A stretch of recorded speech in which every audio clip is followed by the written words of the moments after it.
अमिताभ ठाकुर जी जब न्यायालय के समक्ष पेश हुए तो उन्होंने पूरे मजबूती से ये बात कहा कि जो प्रार्थना पत्र हमने दिया है वो प्रार्थना पत्र का अभी जांच होना विचाराधीन है। बिना जांच में चौक निवासी सज्जन को क्लीन चिट मिले बिना ये एफआईआर दर्ज नहीं हो सकता था और उनके पास उससे संबंधित पुख्ता प्रमाण है। उसके बावजूद सरकार सत्ता के दबाव में उनके खिलाफ ये फर्जी अभियोग दर्ज करके उन्हें जेल भेज दिया गया। दोस्तों, अभी पूर्व आईपीएस अमिताभ ठाकुर का जो मामला वाराणसी का चल रहा है, उसके अभी वरिष्ठ वकील अनुज यादव जो वाराणसी में उनके मामला देख रहे हैं, पूर्व आईपीएस अमिताभ ठाकुर जी का मामला है, उसको हमारे दर्शकों को थोड़ा विस्तार से बताइए, क्यों जो है उनके ऊपर पहले जो मुकदमा दर्ज कराया। देखिए, एक चौक क्षेत्र के सज्जन हैं, उन्होंने ये कहते हुए एफआईआर दर्ज कराया कि अमिताभ ठाकुर जी ने जो सोशल मीडिया पे और अपने एक्स हैंडल से जो पोस्ट किया उससे उनका मान सम्मान प्रतिष्ठा प्रभावित हुआ। ये कहते हुए उन्होंने चौक थाने में एक एफआईआर दर्ज कराई कि 30/11/25 को उन्होंने पोस्ट किया और 8/12/25 को उन्होंने एक एप्लीकेशन देके चौक थाने मुकदमा दर्ज कराया, जिसमें मुकदमा जो है उनके खिलाफ 196 BNS, 229 BNS, 356 सब क्लास 2 BNS, 356 सब क्लास 3 BNS के तहत दर्ज हुआ। देवरिया के एक मामले में उनकी गिरफ्तारी हुई थी, जिसमें बनारस के इस मुकदमे में उनको वारंट बी के जरिए न्यायालय के समक्ष पेश किया गया।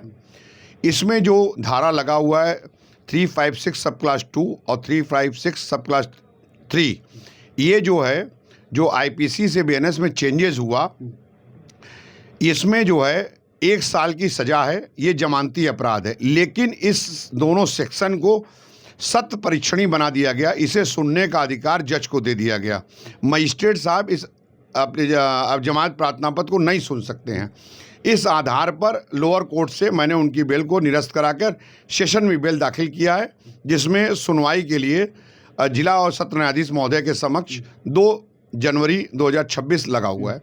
इससे पहले जो डेट लगा था, जो सुनवाई हुई, तो जो बेल खारिज, तो इसको संबंध में सर क्या उस समय जो देखिए, मजिस्ट्रेट साहब को जिन धाराओं में उनका कस्टडी बना था, उन मजिस्ट्रेट साहब को उन धाराओं को सुनने का अधिकार नहीं प्राप्त हुआ था, इसलिए प्राप्त नहीं था, इसलिए उस सेक्शन के मुकदमे में उन्होंने लोअर कोर्ट से खारिजा दिया और हमने उसका जो है सेशन में बेल दाखिल किया है।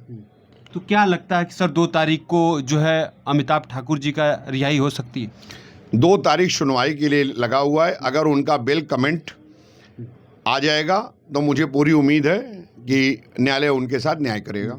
जिस तरीके से वाराणसी में ये जो धाराएं लगे हैं, तो इन धाराओं को लेकर जो आपको क्या कहना है, जिस तरीके से आप एक तरीके से देख रहे हैं इस मामले को? देखिए, जो धाराएं लगी हुई हैं उसमें 7 साल के अंदर की सजाएं हैं और ऑनरेबल सुप्रीम कोर्ट ने तमाम ऐसी विधि व्यवस्थाएं दिया। अर्नेज वर्सेस स्टेट ऑफ बिहार में, सत्येंद्र अंटिल वर्सेस CBI में, सब में उन्होंने कहा 7 साल की अंदर की सजाओं में गिरफ्तारी नहीं हो सकती है। लेकिन सरकार सत्ता के दबाव में 7 साल के अंदर की सजाओं में उनकी गिरफ्तारी की गई और उनका जो है वारंट भी बुलाकर कस्टडी बनवाया गया।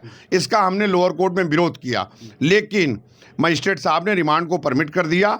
चूँकि उसमें 2 सेशन ट्राइबल था, इसलिए लोअर कोर्ट से उनकी बेल खारिज हुई और सेशन में उनकी बेल दाखिल की गई है।